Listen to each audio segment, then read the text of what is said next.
wait a minute. What did you say inflation was when Biden took over? I said inflation was up at high at 9%. It's now down to 3.2%. No. When he took over from Trump, it was 1.4%. Yeah, and there was also there was also I want to $8 make sure, trillion because in debt, Biden though. says it was at 9%, and I don't want you to get confused with his debunked. His false talking points. Well, Kamala, Vice President Harris, what is your plan to lower the inflation caused by your policies? And she'll say, well, I grew up in a middle-class family. I believe in small business. And then everybody with an ounce of common sense is saying, well, you didn't answer the question. Or Kamala Harris, your policies led to an increase in energy prices, an increase in housing prices. What are you going to do to change that? Give us the specific idea of what you're going to do. And she'll say, well, when I worked at McDonald's, I loved making hash browns. And all the American people want, I think, from a person who would pretend to lead them is to actually answer some tough questions and stand before the American people and ask for their vote. And that's what she refuses to do. I've seen people on social media, Hispanics, sharing that post that I'm not with her. I'm like, whoa. You know, a lot of people are calling me, calling us and Latinos, they're talking about voting for Trump. I even see. So where does that come from? Is it they think he'll make the economy better? Yeah, that's exactly what it is. Yeah. That's exactly what it is. So this is my attempt to fact check liberal propaganda on the economy. So we heard a lot of things about the economy, how the economy is not that bad, that many people think that somehow Kamala Harris is competitive with Donald Trump on the economy, when if you look at every observable poll, I referenced the CNN poll about the economy post-debate. After the debate, more people supported Donald Trump on the economy than Kamala Harris. And many reasons cited for why they're voting for Donald Trump is on the economy, right? But the liberal media have this idea that, no, people just think they're good on the economy. I remember I highlighted on this channel before. I wish I had it up here. But The Guardian had put out a post or an article stating that many Americans falsely believe that the economy is better under Trump than Harris-Biden. 69% of Americans believe that. So if majority of Americans believe that your economy is not working for them, no matter what metrics you give them, a lot of the things that liberal propagandists on TikTok like to state is that there's more jobs available under Biden than there ever was under Trump. And then they don't clarify that recently they had to adjust the job numbers because they overstated the job numbers, aka they lied about the job numbers by 818,000 jobs. That's a big correction. And Gallup polls came out, favorability ratings shifted from August, that Trump has gained a 5+ favorability rating, and he lost a -2 unfavorable rating. Kamala Harris lost 3% favorability and gained 5% more unfavorability. Sorry, guys, I'm struggling today. Among independents, Trump lost less support compared to Kamala Harris, who lost 25%. Wow. What is going on? What is driving? Because at the end of the day, Republicans, we know where they stand. Democrats, we know where they stand. But I want to focus on independents, which is my constituency. Because I like being an independent because I feel I have to make an argument for why independents should support Trump versus, Democrats, Republicans, right? You saw Kamala Harris lost 10%. You see the favorability ratings for Trump is at 44%, while Kamala's at 35%. And one of the reasons I highlighted on this channel, look back, I said media unloads on Kamala Harris debate mistakes that can cost her big. And as an independent, the main thing I kept talking about, I put my conservative ideology behind. And the main thing I kept considering is, yo, you didn't explain yourself. You haven't explained anything. You haven't explained everything. And you saw from the intro, J.D. Vance is attacking on that line. And I think this is effective messaging as a political commentator. This is effective messaging by J.D. Vance because he's highlighting how Kamala ain't answering any of your questions. This is why she doesn't want to do interviews, because she doesn't want to answer for anything. She don't want to give specifics for anything. And all the Americans are feeling it. They're like, yo, I'm feeling the stress. I'm feeling the inflation. I'm feeling like my dollars ain't going as far as it used to 4 years ago. And you saw from the intro, and Latinos are considering this. I'm from a biracial family. My wife's Hispanic. Many of my Hispanic family members, they're like, yo, Trump has to win. For some of my, I went to Miami for vacation, as some of you guys know, and they were talking. All they wanted to ask me was about politics. They're like, yo, you think Trump's going to win? You think Trump's going to win? Because that's how dire the economy has become. And if you don't believe me, let's check out this clip before I go further in this video. Let's check it out. So this is before, like right when the pandemic was striking. I mean, look, you had home loans at 3.5%. I mean, right? Car loans, 5.2%. Credit card interest rates, which are always terrible. Look at where they are today. So the idea of the Fed cutting interest rates would be these numbers would start to come down. You can see mortgage rates have already been falling in anticipation of the Fed cutting rates. They'll likely continue to fall. A lot of really smart people I know say you're going to have a 5 number there sometime maybe early next year or even late this year. So for those people who are looking to buy a home, if you can find one in this tight housing market, or trying to refinance more likely, if you've recently bought, that's going to be the first place you're going to see the effects of lower interest rates. So how bad did things get? Like, do you have numbers for, because we talked so much about how, I just said it a second ago, how expensive it is to go to the grocery store. We know gas prices are falling, which is great. So tell us about what we saw in the improvements. I mean, when you look at the vibe session, people feeling terrible about the economy, this is why. You had housing inflation, 8%. Gas prices at the worst were up 41%. So as you can see, you see all those numbers? Oh, my mortgage is like 5.3% right now. And I bought my house in 2022, sorry. I closed on my house. When people say, Kenny, why is the economy your number one issue? I went to go buy a house in 2021 when I was moving out of Miami to Central Florida. And I was able to lock down a newly built house for 3.5%. But the fact that the builders were taking so long to build my house, it took them another year before I was actually able to move into my house. And I had to keep renewing the contract under the new interest rates that was given at the time. And I just saw my interest rate went from 3.5%, 3.8, 4.1, 5.0. I was pissed. I was like, yo, you added an extra $400 to my mortgage bill because the builders took too long to build my house, right? This is why I'm pissed about the economy. So if you want to debate this stuff about inflation, inflation is only 2.5% now. Yeah, after it's cumulative. Like I said, inflation stacks upon each other. All you're telling me is inflation used to grow 9%. Now it's growing 2% on top of everything that already transpired. Inflation didn't go down. The rate of inflation went down. The speed in which inflation increased went down. So Democrats and this liberal propaganda they have around the economy, it's getting better. No, it's not. Wages are not increasing at the same rate as the inflation that we just finished experiencing under Biden-Harris administration. The highest inflation rate in 40 years. Yet these liberal TikTokers want to come online and try to make this argument. And one of the things that I highlight a lot about liberals is that they don't want to check out the wrong things that their side says. They only want to check out the wrong that Republicans do, conservatives do, but they never look at their own side. They never hold on their own side and call out their own side about what they do. This is why I said the flaw of liberalism is it's very tribal in its political ideology because it is inherently pragmatic. Is it pragmatic to call out your own side for when they're doing wrong? No, it's not, because it's not a good look. It could cost you elections. This is the game liberals play, and now it's too late. But I digress. I want to highlight how the reason why conservatives do so well on independent media is the fact that conservatives are more honest about where they're coming from, right? I'm more honest where I'm coming from. I tell you, hey, look, this is the source that I'm referencing. I show you on my screen. This is where I'm referencing the data. This is why I don't like this idea. This is why I like this idea. And I give some points of why I agree or disagree with a point. Liberals, on the other hand, they just say, all the authority said this is wrong. This is false. When that's just a fallacy in of itself, a logical fallacy in of itself. Just because people in the positions of authority say something is not true does not make the thing not true. Make it make sense.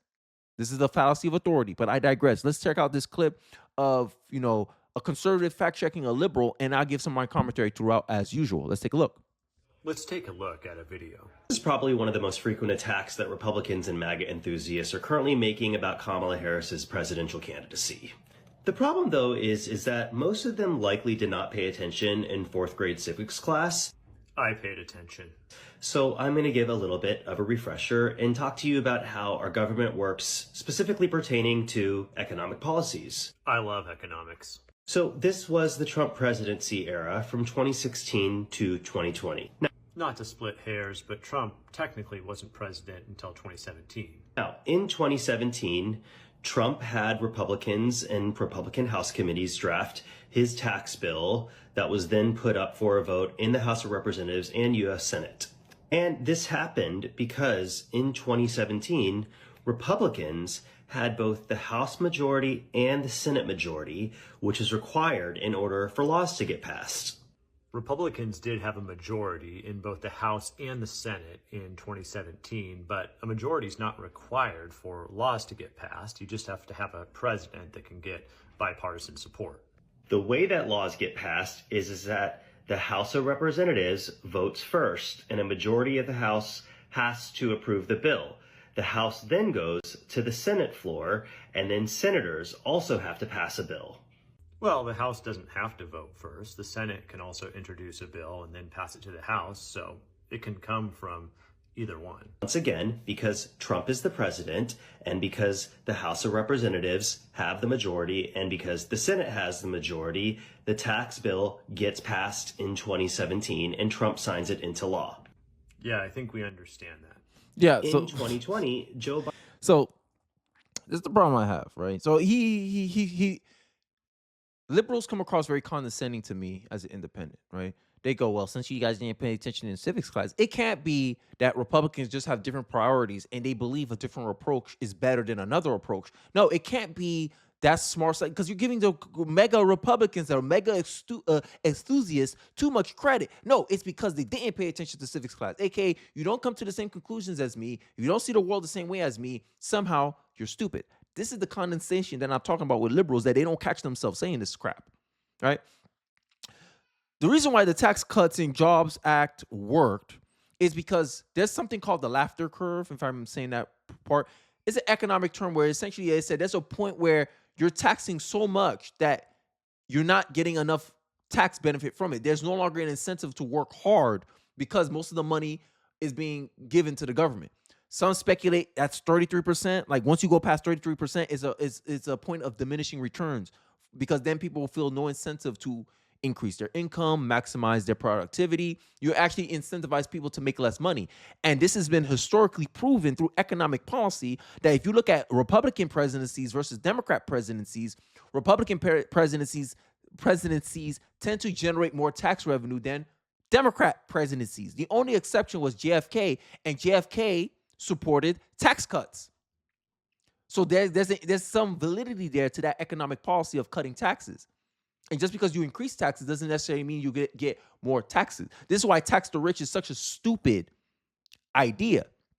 Because taxing the rich, a group of people who have the ability to live anywhere in the world, essentially live in any economy that they want, you're going to create an incentive structure where you push these people out. Remember New York? New York was crying, oh, God forbid the rich leave, because their whole infrastructure is reliant on their taxes on the rich. And if the rich decide to move out of New York because New York was proposing a new tax where they'll take 50% of rich people's money, imagine that. Someone taking half of what you earn. They didn't help. They wasn't with you in the office. They weren't with you in those late nights making deadlines. And they take half of your earnings, half of your money. Whew. What incentives are you pushing? You're incentivizing people to leave your jurisdiction, especially if they're heavily affected by your tax cuts, by your tax proposals. And if you look at the tax revenue, who generates most of the tax revenue, it is the top 50% of taxpayers generate 100% of the tax revenue. That means the bottom 50% of Americans don't contribute little to nothing to the tax revenue, but they benefit the most from what? Government benefits. This is why many people see the tax. This is why many wealthier people, many rich people tend to think strategically with economics, and why they like to avoid taxes, because many rich people see that you're misusing my money where it could have been better served for my business, better served for my family. Instead, I'm giving it to the government to mismanage it. This is one of the sentiments for why many rich people do not like to pay taxes. But instead of understanding this, which any common sense person would understand, why, hey, if you find someone wasting your money, you don't want to give them your money. If you gave your brother $1,000 a month and you see him wasting it, getting on drugs and all that stuff, are you more incentivized or less incentivized to give him the money? You're less incentivized to give him the money. Now, change the analogy to the government. You're a rich person, you're paying half your money to the government. And you see what the government does, sending it to Ukraine, sending it to wars, mismanaging money, and then they look at you and say, you need to pay your fair share. And you're like, N-word. I'm part of the top 10% taxpayer. I pay 44% of the tax revenue, which is the largest percentage of the tax revenues coming from the top 10% of taxpayers. And you're telling them they need to pay more of their money towards the tax plan. It sounds like the government is just wasteful and mismanaging the money. And this is the argument for why conservatives believe in a flat tax, where, hey, look, all of us should be taxed the same rate, right? Isn't it discrimination to tax one person more than the other because he happens to make more money than you? This is the argument for what is informing a lot of what conservatives believe about economic policy. And I just believe it's a different approach. But this guy, condescending, liberal, typical, he wants to make it seem like, oh, no, these are uneducated, ignorant people who don't understand economics at all. But I just show you in the clip. I just show you in the intro. Look at the interest rates. Government spending causes inflation. That is a strong correlation. Everywhere where you print more money, supply and demand.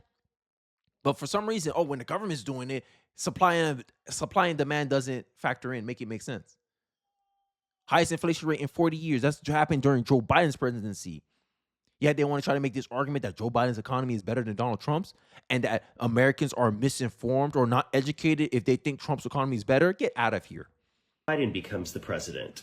2021. However, in 2020, Republicans still maintain a majority of the House. They also maintain a majority in the Senate. This is inaccurate on multiple levels. Biden didn't become president in 2020. He was elected president in 2020, but didn't start his term until January of 2021. And I can see what you did. You went and looked up the composition of the House of Representatives in 2020, which was still a Republican majority. But when Biden started his term in 2021, the House of Representatives was now a Democrat majority. They had 222 seats. You see how you try to misplay with the data? Right? Because when you get elected, these people still have to serve out the term before the new Congress comes into office in 2021. You see the sleight of hand that the liberals drew? And I don't know if it's based off of ignorance, based off them like misunderstanding what they're trying to present. Sometimes I'm starting to think this is intentional, but I can't judge that as an intention. So I just leave it up as a possibility. But this is the kind of thing that irks me is that, you doing a slight sleight of hand because you're not being clear on what you're trying to present, because you're so fixed on trying to get people to come to a conclusion instead of informing them of the facts and reality of the situation. This is what I'm talking about when I say liberals try to fight for your perception and not try to inform you of the truth. This is what I'm talking about. More or less. So to be clear, from the beginning of Biden's presidency in early 21 to the midterms in 23, Biden had a majority in the House of Representatives. They did, in the midterms in 2022, pick up an additional seat so that the split in the Senate is 50 Republican senators, 47 Democratic senators, and 3 independent senators who vote along party lines. This is also inaccurate. For Biden's first 2 years, the Senate was basically 50-50. Then after the midterms, the Democrats picked up a seat, and so there were 48 Democrat senators and 3 independents, and all 3 independents caucused with the Democrats. So the Democrats, in practice, had a 51-49 majority. You see how when the guy added the context to the insurrection, because on paper it looked like, Republicans still got a majority. There's 47 Democrats, there's 50 Republicans and 3 independents. If you're not informed about politics, you would think, those independents are their own caucus. They're not. Those 3 independents caucus with the Democrats. Effectively, it's a 50-50 split. If the independents are caucusing with the Democrats, that means there'll be more influence to vote towards Democrat party lines. This is what I'm talking about, the sleight of hand. This is why I said I can't trust a liberal. I can't trust many people on the left. Now, I can say the same thing about conservatives on the right, but it's easier for me because I'm already aligned with them to see what they're referencing or where they're referencing data from. But for someone I'm unfamiliar with, right? Just like you would trust the word of your family member before you trust the word of a stranger, because you know the point of reference your family members will do if they're try to convince you for something, because you share a common point of reference compared to a stranger. You don't know where their point of reference is. This is my argument for why I don't trust liberals.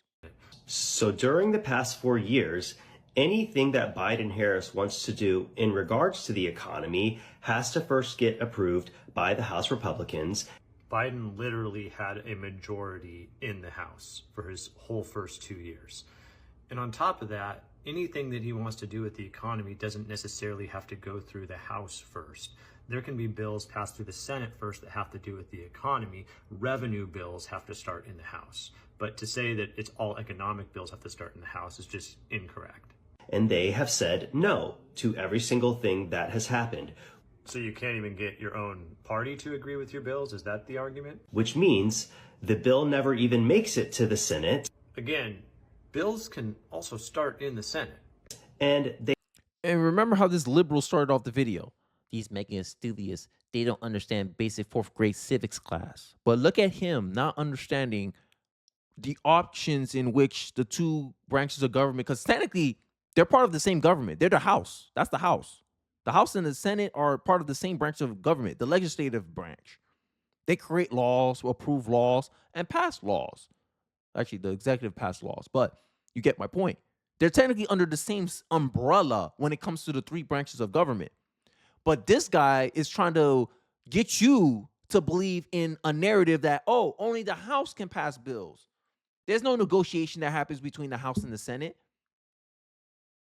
You see the problem that I'm starting to have? You see why I never trusted liberals growing up?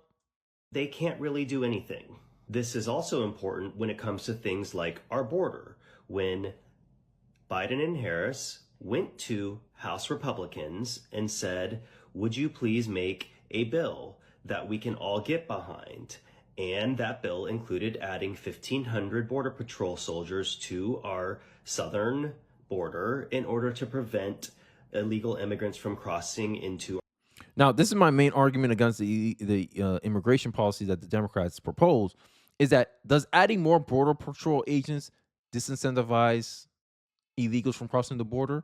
Or it just encourages more of them to come? Oh, that's quicker. Because a lot of these Border Patrol agents, they complain about the fact that the illegals, when they cross over the border illegally, they treat the Border Patrol agents like a receptionist at a hotel. Oh, there goes that guy. Hey, look, we're here now. Take us in so we can go through the asylum process. Because a lot of these people have been coached on how to get into the asylum system in America's immigration system. So is increasing Border Patrol agents necessarily what does it lead to the outcome that we actually want, which is less people crossing the border? Or the border sounds more applicable to that ends? Like, what are the ends? That's what I'm asking for. So just to try to make it a black and white, like they oversimplify the motives for why Republicans disagree with the bill, why Trump shot down and say, hey, you guys shouldn't be supporting this bill, because Trump's main argument was it's not going to fix the problems that many Americans have with the border. To our country. This is also not true. This border security bill was brought to the Senate, not to the House. And the Senate, again, has a majority for Democrats in 2024. But to circle back to our economy, we are still in the middle of Trump's tax bill in 2017, which was the only major economic bill that has been put in place in the United States of America in the past 8 years. And he's lying here. What about the Inflation Reduction Act? When Kamala Harris was the deciding vote for it. Yo, like these people, bro, they'll lie with you in a straight face. What about the American Rescue Plan? Which many people, many economists has considered being the main reason for why Biden had the highest inflation rate in 40 years. That wasn't an economic policy? Wow. These liberals on TikTok, they spew a lot of crap and not expecting you to do your own research. When I talk to you guys, I expect you guys to do your own research. That's why I try to be as accurate as I can when I make these videos, because I talk to you guys assuming you're like me. If I hear something, I'm gonna go research it, or if I have the time, look it up, see if what you're saying is plausible or accurate, even if you're off by a couple percentage points. As long as they still holistically back up your point, I'll trust you. That's how I expect many people who watch my channel to do. But this guy here, he probably expects you to just listen to what he has to say, gobble up everything he says because you already agree with him, you already align with him, aka you're looking for talking points, not necessarily to be informed about policy. And then you regurgitate what he says here. Then you run into someone like me who hits you with something that I'm not spewing talking points. I'm just telling you what I know. Hey, based on what I know, isn't the American Rescue Plan, wasn't that an economic policy? because it contributed to the rate of inflation increasing, correct? How can you say that the only big economic bill was Donald Trump's 2017 tax cuts? And this is why liberals don't like critical thinkers, in my view. Let's continue with the video. Years, and we cannot actually change it because Republicans control the House. So this original video has millions of views, but it's chock full of misinformation. Republicans have not controlled the House for 8 years. You can just go look this information up. Biden had a House that was Democrat controlled for his first 2 years, and then a 50-50 Senate, and now the Democrats have a majority in the Senate. So I don't know why videos like this keep getting pushed. I don't know why people don't go and do the least bit of their own digging to find good information, but that's where we are in 2024. And then Kamala Harris will have the goal to say, oh, misinformation, we need to censor misinformation. But the left is allowed to spew misinformation day and night and not be held accountable for anything. Make it make sense. But let me know your thoughts in the comment section below. I would like to hear what you guys have to say, what you guys are thinking. Don't forget to like, comment, subscribe. I appreciate you guys watching to the end of the video. And I'll catch you guys on the next one. Peace.